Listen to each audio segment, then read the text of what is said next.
Good morning all of you.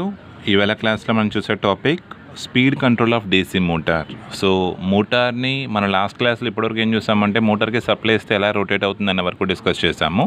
So ఈవేళ క్లాస్లో మనం ఏం డిస్కస్ చేస్తామంటే ఆ తిరుగుతున్న రొటేషన్ దాని స్పీడ్ని మనం ఎలా రెగ్యులేట్ చేసుకోవచ్చు, అంటే తిరిగే స్పీడ్ కన్నా ఎక్కువ తెచ్చుకోవాలంటే ఏం చేయాలి, తగ్గించుకోవాలంటే ఏం చేయాలనే విషయాల గురించి డిస్కస్ చేద్దాం. సో దానిలోకి వెళ్ళడానికి ముందు ఫస్ట్ ఆఫ్ ఆల్ లాస్ట్ క్లాస్లో నేను ఒక క్వశ్చన్ అడిగాను. సో ఎవరు రెస్పాన్స్ ఇవ్వలేదు. ఈసారి బ్యాక్ ఈఎంఎఫ్ తాలూకా ఇంపార్టెన్స్ ఏంటి, మోటార్లో బ్యాక్ ఈఎంఎఫ్ లోపలే ఉంచేయకుండా బయటకు కలెక్ట్ చేసుకుని వాడేవచ్చు కదా, అసలు లోపల ఉండిపోతున్న బ్యాక్ ఈఎంఎఫ్ ఏమవుతుంది అనే క్వశ్చన్ నేను అడిగాను. సో ఈవేళ క్లాస్ మనం first of all significance of back EMF, so లోపల ఉంటున్న బ్యాక్ ఈఎంఎఫ్ తాలూకా ఏమన్నా రోల్ ఏంటి అన్నది నేర్చుకొని ఇవాళ టాపిక్లోకి వెళ్దాం. సో మనకి ఈజీగా అర్థమవడం కోసం నేను ఈ టాపిక్ని ఒక షంట్ మోటార్ని ఎగ్జాంపుల్గా తీసుకొని స్టార్ట్ చేస్తున్నాను. సో నేను ఒక షంట్ మోటార్ని తీసుకుంటున్నాను. సో మీ అందరికీ తెలుసు ఫీల్డ్ వైండింగ్ ఆర్మేచర్ రెండు ప్యారలల్లో ఉంటే దాన్ని మనం షంట్ మోటార్ అంటామని.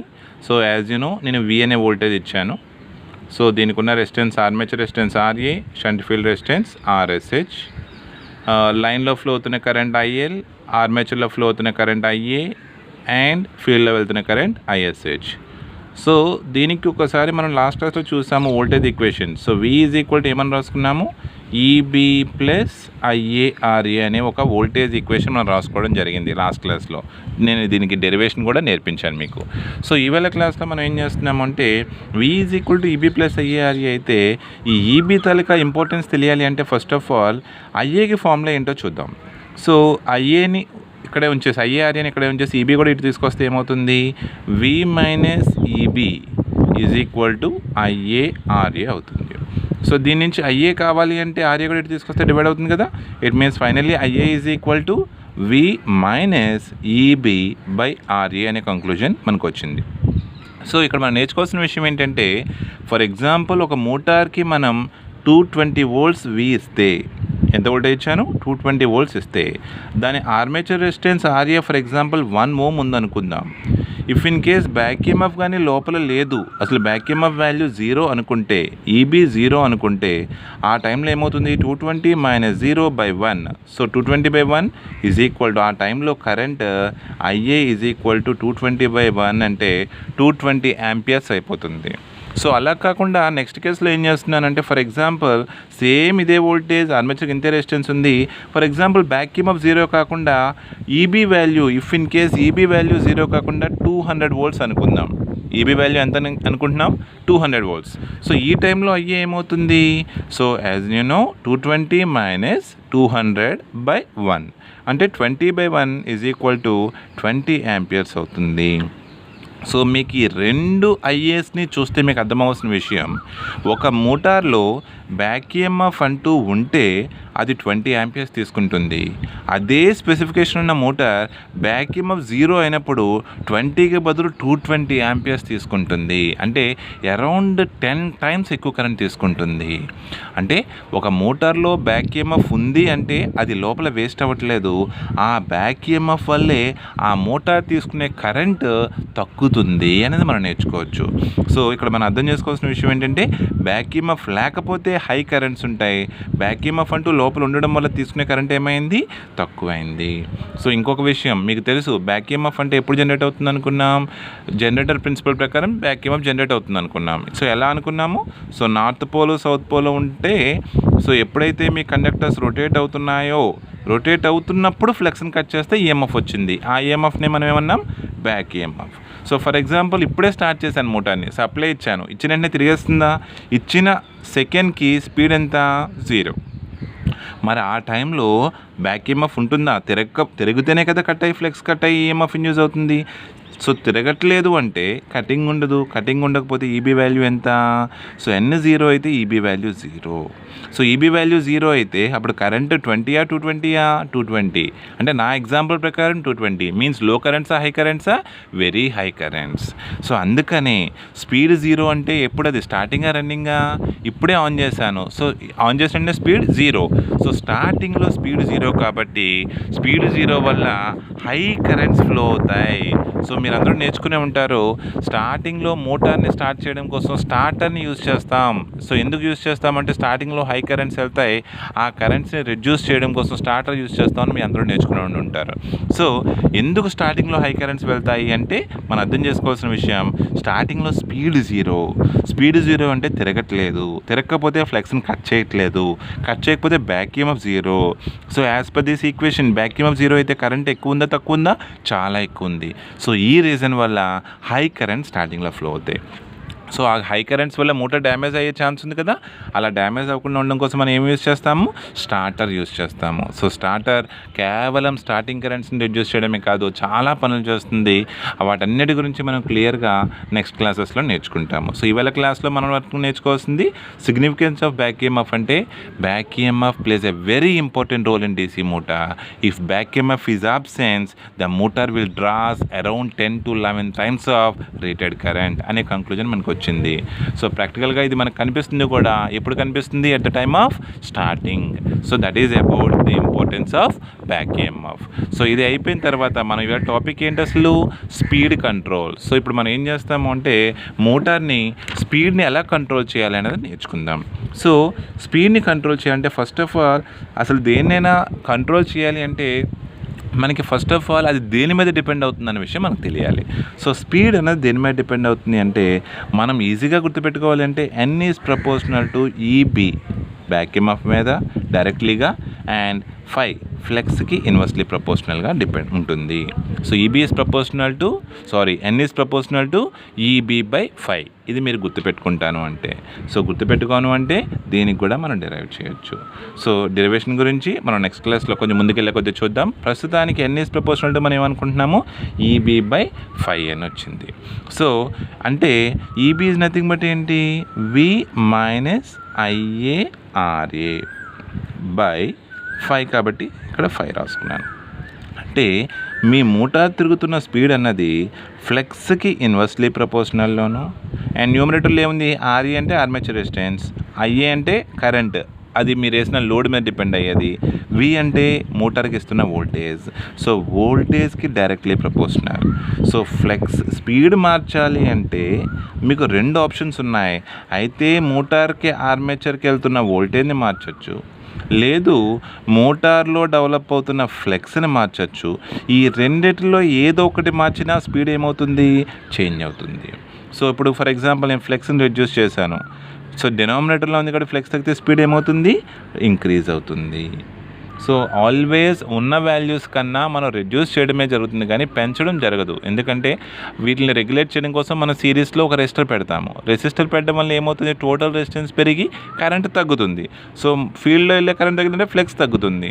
సో ఫ్లెక్స్ తగ్గితే స్పీడ్ ఏమవుతుంది? పెరుగుతుంది. అదేవిధంగా ఆర్మేచర్లో రెసిస్టెన్స్ పెడితే వోల్టేజ్ తగ్గితే స్పీడ్ తగ్గుతుంది. సో ఇది ఎందుకు తగ్గుతున్నాయి? ఓన్లీ తగ్గడమే అవుతుంది అనేది ఇప్పుడు మనం ముందుకెళ్ళే కొద్ది వస్తుంది. సో ప్రస్తుతం మనం నేర్చుకోవాల్సింది, మీరు ఏదైనా ఒకటి చేసి ఫ్లెక్స్ని తగ్గించే పని చేస్తే దానివల్ల స్పీడ్ పెరుగుతుంది. అంటే higher speeds are above rated speeds కానీ రావాలి అంటే మీరు ఫ్లెక్స్ని కంట్రోల్ చేయాలి. ఆర్ దీని ఏమంటారంటే flux control method or field control method అంటారు. సో నేను రిపీట్ చేస్తున్నాను. If you want to get above rated speeds or higher speeds, we have to conduct field control method or flex control method. అలా కాకుండా ఉన్న speeds కన్నా తక్కువ speeds కావాలనుకోండి, అప్పుడు మనం ఏం చేయాలి? Armature voltage control method. So ఆర్మేచర్కి వెళ్తున్న వోల్టేజ్ని కంట్రోల్ చేస్తే తిరిగే స్పీడ్ కన్నా ఏమవుతుంది? లో స్పీడ్ తిరుగుతుంది. అంటే మీకు అర్థమైపోయి ఉంటుంది, మోటార్ని ఏ మోటార్ అయినా స్పీడ్ని కంట్రోల్ చేయాలి అంటే మనకి ఎన్ని మెథడ్స్ ఉన్నాయి? 2 మెథడ్స్ ఉన్నాయి. అవి ఏంటి? Armature control method are armature voltage control method, మరొకటి ఫ్లెక్స్ కంట్రోల్ మెథడ్ అనే 2 మెథడ్స్ ఉన్నాయని మనకు క్లారిటీ రావాలి. సో ఇప్పుడు అసలు అన్ని బుక్స్లో కూడా మీకు ఎక్కువగా ఏం కనిపిస్తాయంటే ఫ్లెక్స్ కంట్రోల్ చేయాలంటే సిరీస్లో రెసిస్టర్, ఆర్మేచర్ కంట్రోల్ చేయాలంటే ఆర్మేచర్ సిరీస్లో రెసిస్టర్ మాత్రం పెడతారు. సో నేను ఈవేళ క్లాస్లో కేవలం షంట్ మోటార్కి armature control method, field control method చేయడం పద్ధతి ఏంటో నేర్పిస్తాను. రేపటి క్లాస్లో ఈ మెథడ్స్ని రెసిస్టర్స్ని యూజ్ చేయకుండా పవర్ ఎలక్ట్రానిక్స్ ద్వారా ఎలా రెగ్యులేట్ చేయాలనేది కూడా మనం నేర్చుకుంటే ప్యారలల్గా DC మోటార్స్తో పాటు పవర్ ఎలక్ట్రానిక్స్ టాపిక్ గురించి కూడా మనం నేర్చుకునే వాళ్ళం అవుతాం. So first DC motor field control method or flux control method. ఏం చేస్తున్నాను, ఫ్లెక్స్ కంట్రోల్ మెథడ్ గురించి డిస్కస్ చేద్దాం ఫస్ట్. సో ఏది కంట్రోల్ చేయాలి అన్నా దానికి సిరీస్లో ఒక వేరియబుల్ రెసిస్టర్ పెట్టాలి. ఎందుకు, ఎప్పుడైతే ఇక్కడ రెసిస్టర్ పెడితేనే కదా దీనిలో కరెంట్ కంట్రోల్ అవుతుంది. అంటే ఇప్పుడు రెసిస్టర్ పెట్టాను, దీనివల్ల రెసిస్టెన్స్ పెరిగింది, రెసిస్టెన్స్ పెరిగితే కరెంట్ తగ్గుతుంది. సో కరెంట్ తగ్గితే ఇది ప్రొడ్యూస్ చేసే ఫ్లెక్స్ తగ్గుతుంది. సో నేను ఏ కంట్రోల్ చేయాలన్నా దానికి సిరీస్లో ఏం పెట్టాలని అర్థమైంది మీకు, వేరియబుల్ రెసిస్టర్ పెట్టాలి. సో పెట్టాను. So remaining part same, me armature resistance and me armature, ఇది మీ మోటార్ సప్లై వి. ఇప్పుడు చెప్పండి ఏమవుతుందో, వి అనే సప్లై ఇచ్చాను. సో ఎప్పుడైతే ఇది ఆర్మేచర్ రెసిస్టెన్స్ ఆర్ఏ, ఇది ఫీల్డ్ రెసిస్టెన్స్ ఆర్ఎస్హెచ్. సో మీకు తెలుసు voltage equations, current equations. Shunt మోటార్లో వోల్టేజ్ ఈక్వేషన్స్, కరెంట్ ఈక్వేషన్స్ చెప్పండి. So IL is equal to IA plus ISH current equation మనం లాస్ట్ క్లాస్లో నేర్చుకున్నాము.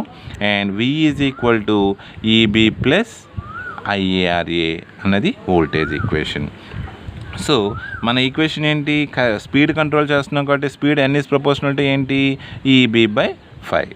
ఇప్పుడు ఎప్పుడైతే నేను వి అనే వోల్టేజ్ ఇచ్చానో అదే వోల్టేజ్ నా మోటార్ ఆర్మేచర్కి వెళ్తుంది, అదే వోల్టేజ్ నా ఫీల్డ్ వైండింగ్కి వెళ్తుంది. సో ఫీల్డ్ వైండింగ్లో ఫ్లో అవుతున్న కరెంట్కి ఫార్ములా ఏంటి మీకు తెలుసు, ఐకి ఫార్ములా ఏంటి, వి బై ఆర్. సో ఇక్కడ ఇస్తున్న వోల్టేజ్ వి, ఎర్లియర్ అయితే ఆర్ అంటే ఆర్ఎస్హెచ్ చేసేవాళ్ళం. సో ఇప్పుడు ఆర్ఎస్హెచ్తో పాటు ఎక్స్ట్రాగా రెసిస్టెన్స్ పెట్టాం కదా. సో ఇప్పుడు ఐఎస్హెచ్ ఈజ్ ఈక్వల్ టు ఏమవుతుంది, V by RSH plus R external. So ఇప్పుడు ఇది రెండు సిరీస్లో ఉన్నాయి కదా, అందుకనే రెసిస్టెన్స్ రెండు యాడ్ చేశాను. ఇప్పుడు టోటల్ రెసిస్టెన్స్ ఏమైనట్టు, ఇది ప్లస్ ఇది అయిందంటే పెరిగినట్టు కదా. సో ఎప్పుడైతే రెసిస్టెన్స్ పెరిగిందో కరెంట్ ఏమవుతుంది, తగ్గుతుంది. అంటే ఫీల్డ్ వైండింగ్లో ఇది పెట్టకముందు ఉన్న కరెంట్తో పోలిస్తే పెట్టిన తర్వాత ఉన్న ఫీల్డ్ కరెంట్ ఐఎస్హెచ్ ఏమైంది, తగ్గింది. సో మరి ఫీల్డ్ వైండింగ్లో తక్కువ కరెంట్ వెళ్తుందంటే ఇది ప్రొడ్యూస్ చేసే ఫ్లెక్స్ కూడా ఏమైంది, తగ్గిపోయింది. మరి ఫ్లెక్స్ తగ్గిపోయింది అంటే స్పీడ్ ఏమైపోతుంది, పెరిగిపోతుంది. So that much simple it is. So simple concept, ఏదైనా స్పీడ్ కంట్రోల్ కానీ మీరు చేయాలి అంటే దానికి సిరీస్లో రియోస్టాట్ పెట్టాలి. సో రియోస్టాట్ పెట్టడం వల్ల దానిలో కరెంట్ తగ్గిపోతుంది, కరెంట్ తగ్గిపోవడం వల్ల ఫీల్డ్ వైండింగ్ పెట్టాను కాబట్టి ఫ్లెక్స్ తగ్గిపోయింది, ఫ్లెక్స్ తగ్గిపోవడం వల్ల నాకు ఏమైంది, హై స్పీడ్స్ వచ్చాయి. సో ఇది ఈ కంట్రోల్ని ఏమంటామంటే ఫీల్డ్ కంట్రోల్ మెథడ్ అంటాం. సో అదేవిధంగా ఆర్మేచర్ కూడా సిరీస్లో పెడితే మనం అప్పుడు ఏమవుతుంది అన్నది ఇప్పుడు నేర్చుకుందాం. సో ఆర్మేచర్ వోల్టేజ్ కంట్రోల్ అంటే ఇప్పుడు మనం అనుకున్నాము దేన్ని కంట్రోల్ చేయాలంటే దానికి సిరీస్లో ఏం పెట్టాలనుకున్నాము, రియోస్టాట్. ఇందాక ఫీల్డ్ కంట్రోల్ మెథడ్ నుంచి చేసాం కాబట్టి ఫీల్డ్ సిరీస్లో పెట్టాం. ఇప్పుడు ఆర్మేచర్ వోల్టేజ్ కంట్రోల్ చేయడం కోసం ఆర్మేచర్ సిరీస్లో రియోస్టాట్ పెట్టాను. సో ఇది ఆర్మేచర్ రెసిస్టెన్స్, ఇది మీ ఆర్మేచర్. సో యాజ్ ఇట్ ఈస్గా మోటార్కి ఇస్తున్న వోల్టేజ్ వి. సో ఇప్పుడు చూడండి మీకు తెలుసు as it is EB is proportional to N is proportional to EB by 5. అదేవిధంగా నేను ఇక్కడ రాసింది రైటే, ఈబీ ఈజ్ ప్రపోర్షనల్ టు ఏమవుతుంది, ఈబీ అన్నది ఏంటి, దీనిలో డెవలప్ అవుతున్న బ్యాక్ ఈఎంఎఫ్. ఈబీ ఫార్ములా ఏంటో తెలిస్తేనే కదా ఈబీ ఈజ్ ప్రపోర్షనల్ టు రాయొచ్చు. So first of all EB formula కావాలి అంటే మనం ఎలా తెలుస్తుంది, ఫ్రమ్ వోల్టేజ్ ఈక్వేషన్. మన DC shunt motor voltage equation ఏంటి, V is equal to EB plus IARA. ఇక్కడ మీరు జాగ్రత్తగా అబ్జర్వ్ చేస్తే దీని ప్రకారం చూస్తే ఈబీ ఏమవుతుంది, వి మైనస్ ఐఏఆర్ఏ అవుతుంది, అంతే కదా. ఈ ఐఏఆర్ఏ అనేది తీసుకొస్తే ఏమవుతుంది, వి మైనస్ ఐఏఆర్ఏ. అంటే ఎన్ ఈజ్ ప్రపోర్షనల్ ఏమైంది, వి మైనస్ ఐఏఆర్ఏ బై 5 అని క్లారిటీ వచ్చింది. ఇప్పుడు నేను ఆర్మేచర్ కంట్రోల్ మెథడ్ చేస్తున్నాను కాబట్టి ఆర్మేచర్కి ఇస్తున్న వోల్టేజ్ని నేను రెగ్యులేట్ చేస్తున్నాను. చూడండి మొత్తం ఏబి అనే 2 పాయింట్స్కి కలిపి నేను వి అనే వోల్టేజ్ ఇచ్చాను. సో ఏబీకైనా అదే వోల్టేజ్ సిడీకి కూడా ఉంటుందా, సిడీకి కూడా ఉంటుంది. ఎర్లియర్ సిడీకి మధ్యన కేవలం ఆర్మేచరే ఉండింది. ఇప్పుడు ఆర్మేచర్తో పాటు ఒక వేరియబుల్ రెసిస్టర్ కూడా పెట్టాను. సో ఇప్పుడు ఈ రెసిస్టర్ కొంత వోల్టేజ్ తీసుకుంటే మిగతా వోల్టేజ్ మాత్రమే ఆర్మేచర్కి వెళ్తుంది. సో ఇచ్చే వోల్టేజ్ ఇప్పుడు ఈ ఎక్స్టర్నల్ రెసిస్టెన్స్ ఆర్మేచర్ రెండు ఏం చేసుకుంటున్నాయి, షేర్ చేసుకుంటున్నాయి. మరి ఈ రెసిస్టెన్స్ మార్చే కొద్దీ ఇక్కడ వోల్టేజ్ మారుతుంది, ఇక్కడ వోల్టేజ్ మారే కొద్దీ మిగతా వోల్టేజ్ ఎక్కడికి వెళ్తుంది. సో ఇది V1 ఇది V2 అనుకుంటే ఈ రెసిస్టెన్స్ మారితే V1 మారుతుంది, V1 మారితే V2 మారుతుంది. అంటే కంపల్సరీ ఆర్మేచర్కి వెళ్ళే వోల్టేజ్ అనేది ఈ రెసిస్టెన్స్ మారితే మారుతుంది అని అర్థమైంది. సో ముందైతే 220 ఇస్తే 220 వెళ్ళిపోయేది, ఇప్పుడు 220 ఇస్తే మేబీ 200 వెళ్ళచ్చు, 180 వెళ్ళచ్చు, 160 వెళ్ళచ్చు. అంటే V ఏమవుతుంది, ఇక్కడ తగ్గుతుంది. మరి V తగ్గితే స్పీడ్ కూడా ఏమవుతుంది, రెడ్యూస్ అవుతుంది. అంటే బిలో రేటెడ్ స్పీడ్స్, అది తిరుగుతున్న స్పీడ్ కన్నా తక్కువ స్పీడ్ కావాలంటే ఏ కంట్రోల్కి వెళ్ళాలి, ఆర్మేచర్ వోల్టేజ్ కంట్రోల్ మెథడ్కి వెళ్ళాలి. అదే తిరుగుతున్న స్పీడ్ కన్నా ఎక్కువ స్పీడ్కి వెళ్ళాలంటే ఏ కంట్రోల్కి వెళ్ళాలి, field control method or flux control మెథడ్కి వెళ్ళాలని అర్థమైంది. కానీ ఇక్కడ మీరు మైండ్లో పెట్టుకోవాల్సిన విషయం ఏంటంటే, ఆర్మేచర్ ఎంత కరెంటు తీసుకుంటుందో అంత కరెంటు ఈ రెసిస్టర్లోకి వెళ్ళాలి. అంటే ఈ రియోస్టాట్కి మీరు యూజ్ చేసే రియోస్టాట్ తాలూకా డయామీటర్, వైర్ తాలూకా డయామీటర్ ఆర్మేచర్ కరెంట్కి సరిపోయేంత రేటింగ్ ఉండాలి. సో ఫీల్డ్ వైండింగ్ అంటే ఫీల్డ్లో వెళ్ళే కరెంట్ 1 ఆంపియర్ ఎంతో ఉంటుంది. సన్నంగా వైర్ ఉన్న రియోస్టాట్లు పెట్టేవచ్చు, 2 amps రేటింగ్ పెట్టేవచ్చు. అదే ఆర్మేచర్ కరెంట్ 20 amps అయితే మీరు ఆర్మేచర్ వోల్టేజ్ కంట్రోల్ మెథడ్ చేయాలి అంటే ఇందులో కూడా 20 amps అవుతుంది. కాబట్టి ఎందుకంటే రెండు ఎలా ఉన్నాయి, సిరీస్లో కరెంట్ సేమా డిఫరెంటా, సేమ్. సో ఇందులో ఎంత కరెంట్ వెళ్తుందో అంతే కరెంట్ దీనిలో కూడా వెళ్తుంది. కాబట్టి అంత కరెంట్కి విత్ స్టాండ్ అయ్యే రేటింగ్ ఉన్న రియోస్టాట్ని ఇక్కడ కనెక్ట్ చేయాలి. సో అది కొంచెం కాంప్లికేటెడ్ అనమాట. సో ఈ ప్రాబ్లమ్స్ ఏమీ లేకుండా పవర్ ఎలక్ట్రానిక్ కన్వర్టర్స్ని యూజ్ చేసి ఈ వోల్టేజ్ అయినా దీనికి వెళ్ళే వోల్టేజ్ అయినా మార్చేయవచ్చు, అంటే ఫీల్డ్ కంట్రోల్ చేసేవచ్చు. ఆర్మేచర్కి వెళ్ళే వోల్టేజ్ అయినా మార్చేయవచ్చు, అంటే ఆర్మేచర్ కంట్రోల్ చేసేవచ్చు. So by using a simple power electronic converters. So ఈవేళ క్లాస్లో present field control, armature control method చేస్తాము. So highlight points: field control method is suitable for above rated speeds, armature control method is suitable for below rated speeds. So బేసిక్గా simple power electronic converter use చేసి మనం స్పీడ్ని ఎలా control చేయాలనే దానికి చిన్న hint వెలిస్తాను. ఒరిజినల్ ఫుల్ ఫ్లెడ్జ్డ్ అనాలిసిస్ అనేది నెక్స్ట్ క్లాస్లో చెప్తాను. సో ఇప్పుడు నేనేం చేస్తున్నానంటే, ఈ మోటార్కి పవర్ ఎలక్ట్రానిక్ కన్వర్టర్ యూజ్ చేసి నేను స్పీడ్ కంట్రోల్ చేద్దాం అనుకుంటున్నాను. ఏం చేస్తున్నానంటే, for example armature control method చేద్దాం అనుకుంటే ఫీల్డ్ వైండింగ్ని యాజ్ ఇట్ ఈస్గా డీసీ సప్లై ఇచ్చేస్తున్నాను. అంటే ఇది ఏం చేస్తుంది, ఫ్లెక్స్ని ప్రొడ్యూస్ చేసేస్తుంది. ఆర్మేచర్ని ఏం చేస్తున్నానంటే డైరెక్ట్గా సప్లై డీసీ చేయకుండా ఒక ఎస్సిఆర్ ఏం పెట్టాను ఇక్కడ, ఎస్సిఆర్, దీన్ని ఏమంటారు, SCR, silicon controlled rectifier use చేసి సప్లై ఇచ్చాను. సో ఎస్సిఆర్కి మరో పేరు ఏంటి అంటే థైరిస్టర్. దీన్ని ఏమంటారు, ఎస్సిఆర్ అని అనొచ్చు, థైరిస్టర్ అని అనొచ్చు. So electronics or power electronics అనే టాపిక్ స్టార్ట్ చేసేసరికి ఎలక్ట్రికల్ వాళ్ళందరికీ టెన్షన్ స్టార్ట్ అయిపోతుంది. కానీ ఎలక్ట్రానిక్స్ ఆర్ పవర్ ఎలక్ట్రానిక్స్ అంత ఈజియెస్ట్ టాపిక్స్ మరొకటి ఉండవు. అది ఏంటనేది మీకే అర్థమవుతుంది. ఈ device or any electronic device speciality ఏంటంటే అయితే అవి ఆన్ అవుతాయి, లేదు అవి ఆఫ్ అవుతాయి, అంతే కదా. ఆన్ అయ్యింది అంటే మన స్విచ్ లాగే క్లోజ్ అయినట్టు, క్లోజ్డ్ స్విచ్. ఆఫ్ అయ్యింది అంటే మన స్విచ్ లాగే ఓపెన్ స్విచ్ అయినట్టు. సో ఇప్పుడు చెప్పండి, దీన్ని ఆన్ చేశాను అంటే ఏమైనట్టు, క్లోజ్, ఇచ్చిన సప్లై వెళ్తుంది. ఆఫ్ అయింది అంటే ఓపెన్, అంటే సప్లై వెళ్తుందా, వెళ్ళదు. ఓపెన్ అయింది అంటే సప్లై ఎక్కడి నుంచి ఎక్కడికి వెళ్తుందా, వెళ్ళదు. సో ఆన్ అయితే సప్లై వెళ్తుంది, ఆన్ అవ్వకపోతే సప్లై వెళ్ళదు. అదే కాన్సెప్ట్. ఇప్పుడు చూడండి, యాక్చువల్గా డీసీ సప్లై అంటే ఏంటి, టైంతో పారకుండా కాన్స్టెంట్గా మెయింటైన్ అవుతుంది. సో ఇది నేను ఇస్తున్న యాక్చువల్గా నా దగ్గర ఉన్న విఎన్ఐ సప్లై. ఇప్పుడు నేనేం చేస్తున్నానంటే ఇది టైం t = 0. ఇప్పుడు సప్లై ఇచ్చేసాను, దీన్ని ఆన్ చేశాను అంటే గేట్, దీన్ని ఏమంటారంటే యానోడ్ అంటారు, దీన్ని క్యాథోడ్ అంటారు, దీన్ని గేట్ అంటారు. గేట్కి సిగ్నల్ ఇస్తే ఇది ఆన్ అవుతుంది. సో గేట్కి సిగ్నల్ ఇచ్చాను, సో ఇది ఏమైంది, ఆన్ అయిందంటే క్లోజ్ కదా.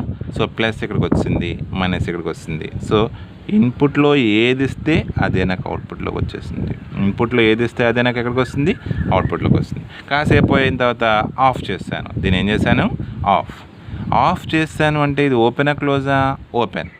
మరి ఇది ఓపెన్ అయిపోయింది, స్విచ్ ఓపెన్ అయిందంటే ఇక్కడ వచ్చిన సప్లై ఇక్కడికి వస్తుందా, రాదు. రాకపోతే ఇక్కడికి వచ్చే వోల్టేజ్ ఎంత, 0. సప్లై ఏమీ రాదు కదా, 0. అంటే ఇక్కడ మీరు ఎలక్ట్రానిక్ స్విచ్ ఇంకా ఇవన్నీ కాకుండా ఒక స్విచ్ని పెట్టి ఒక మనిషిని కూర్చోపెట్టాను అనుకోండి. సింపుల్గా స్విచ్ వేశాడు, సప్లై వచ్చింది, అవుట్పుట్ మోటార్కి వెళ్ళిన సప్లై. కాసేపు స్విచ్ ఆపేస్తే సప్లై వస్తుందా, రాదు. అంటే మోటార్కి వెళ్ళే వోల్టేజ్ ఎంత, 0. మళ్ళీ కాసేపు స్విచ్ వేసాడు అంటే ఏమైంది, వోల్టేజ్ వచ్చింది. మళ్ళీ కాసేపు స్విచ్ ఆపేసాడు, ఏమైంది, 0. సో ఇందాకలో అయితే కంటిన్యూస్గా ఉంది, ఇప్పుడైతే ఇక్కడ ఆన్, ఇక్కడ ఆఫ్, ఇక్కడ ఆన్, ఇక్కడ ఆఫ్, ఇక్కడ ఉంది కదా, ఇక్కడ లేదు, ఇక్కడ ఉంది కదా, ఇక్కడ లేదు. అంటే కాసేపు ఉంది, కాసేపు లేదు. సో యావరేజ్గా వోల్టేజ్ ఏమైనట్టు, సో ఇక్కడ ఇందాకైతే ఫుల్గా ఉంది కాబట్టి యావరేజ్గా వి. ఇప్పుడు కాసేపు ఉంది కాసేపు లేదు, కాసేపు ఉంది కాసేపు లేదు, కాబట్టి వి అన్నది వి అవుతుందా V/2 are V/3 are V/4, అంటే వి ఏమవుతుంది ఆఫ్ పీరియడ్ కూడా ఉండడం వల్ల తగ్గిపోతుంది. సో మీరు ఒకటి అర్థం చేసుకోండి, 1 మినిట్కి 2 రూపీస్ చొప్పున కంటిన్యూస్గా 10 మినిట్స్ ఇస్తున్నానంటే మీ దగ్గర ఎన్ని కాయిన్స్ అవుతాయి? మినిట్కి 2 రూపీస్ చొప్పున కంటిన్యూస్గా 10 మినిట్స్ ఇస్తే 2 × 10 20 కాయిన్స్ అవుతాయి, అంటే 2 × 10 20 రూపీస్ అవుతాయి. అలా కాకుండా మినిట్కి 2 రూపీస్ చొప్పున 5 మినిట్స్ ఇచ్చా, 5 మినిట్స్ ఇవ్వలేదు, అప్పుడు ఎన్ని అవుతాయి? సో 5 మినిట్స్ ఇచ్చాను కాబట్టి 2 × 5 10 అవుతాయి, బ్యాలెన్స్ టైం వెళ్ళదు కాబట్టి 0. సో ఏమైపోయింది, 20 కాయిన్స్ 20 రూపీస్ అలా 10 రూపీస్ అయిపోయింది. అలాగే వి అనే వోల్టేజ్ త్రూ అవుట్ టైం ఉండేది, కాసేపు ఉంది కాసేపు ఉండకపోవడం వల్ల వోల్టేజ్ ఏమైపోయింది, తగ్గిందా తగ్గలేదా? తగ్గిపోయింది. మరి తగ్గించిన వోల్టేజ్ మోటార్కి వెళ్ళడం వల్ల తిరిగే స్పీడ్ కూడా ఏమైపోతుంది, తగ్గిపోతుంది. So that's all. సో ఇలా కనెక్ట్ చేస్తే దీన్ని మనం ఏమంటామంటే చాపర్ సర్క్యూట్. దీని ఏమంటారు? Chopper circuit. ఇక్కడ మీరు నేర్చుకోవాల్సిన విషయం, డీసీని వేరియబుల్ డీసీ కింద మార్చాలి అంటే, సో ట్రాన్స్ఫార్మర్స్ గురించి నేర్చుకున్నప్పుడు అందరూ ఒక గొప్ప పాయింట్ చెప్తారు. ట్రాన్స్ఫార్మర్కి ఉన్న స్పెషాలిటీ ఏంటి అంటే, ఏసీలో ఆర్ ఏసీకి డీసీకి ఉన్న డిఫరెన్స్ ఏంటి అంటే, ఏసీలో వోల్టేజ్ని స్టెప్ అప్ స్టెప్ డౌన్ చేయొచ్చు బై యూజింగ్ ట్రాన్స్ఫార్మర్, డీసీలో వోల్టేజ్ మార్చలేము, ట్రాన్స్ఫార్మర్ డీసీలో పనిచేయదు కాబట్టి అని చెప్తారు. But it is wrong. డీసీలో కూడా వోల్టేజ్ని స్టెప్ అప్ చేయొచ్చు, స్టెప్ డౌన్ చేయొచ్చు by using my power electronics. ఇప్పుడు నేను చేశాను, వోల్టేజ్ని తగ్గించానా అంటే స్టెప్ డౌన్ చేశానా బై యూజింగ్ సింపుల్ SCR. ఇదే పని మన ట్రాన్స్ఫార్మర్తో పెట్టాలంటే ఒక పెద్ద ట్రాన్స్ఫార్మర్ తేవాలి, ఇక్కడైతే ఒక SCR సరిపోయింది. Sir no. సో దీన్ని ఏమంటారు? చాపర్. సో దీన్ని యూజ్ చేసి వోల్టేజ్ తగ్గించాను, వోల్టేజ్ తగ్గించడం వల్ల స్పీడ్ కూడా తగ్గింది. సో ఇది ఒక సింపుల్ సర్క్యూట్. అలా కాకుండా ఏసీ ఇచ్చి డీసీ కింద మార్చి ఆ డీసీ వోల్టేజ్తో స్పీడ్ మార్చడం ఎలాగా, సో ఆఫ్ కంట్రోల్ చేయడం, ఫుల్ కంట్రోల్ చేయడం, ఇవన్నీ కూడా మనం నెక్స్ట్ క్లాస్లో చూద్దాం. సో ఇది ఇవాళ క్లాస్. సో స్టిల్ ఇలా నేను ఎవ్రీడే ఎప్పుడో చెప్పిన మాట ఎప్పుడో చెప్తున్నా, ఎవ్రీడే ఒక టాపిక్ చెప్తాను. సో రిక్వెస్ట్ ఏంటంటే సీరియస్గా తీసుకోండి, జాబ్స్ కొట్టడం చాలా కష్టం. సో ప్రతిరోజు చెప్పిన టాపిక్ని స్కిప్ చేయకుండా మీరు వినండి, కంటిన్యూస్గా ఒక 4 months or 3 months ఎఫర్ట్ పెట్టండి. డెఫినెట్గా జాబ్ అయినా వస్తుంది, లేదు 100% జాబ్ కొడతాను అని ధైర్యమైనా వస్తుంది. సో ఎవ్రీడే ఇదే వీడియోస్ మీరు ప్రతిరోజు చూడడానికి సబ్స్క్రైబ్ చేసుకుంటే నేను చెప్పింది మీరు మిస్ అవ్వకుండా మీకు నోటిఫికేషన్లో వస్తాయి. సో ఇఫ్ ఇన్ కేస్ కావాలి అనుకుంటే సబ్స్క్రైబ్ చేసుకోండి, లేదు ఎవ్రీడే మీరు మానిటర్ చేసుకున్నా సరిపోతుంది. Thank you.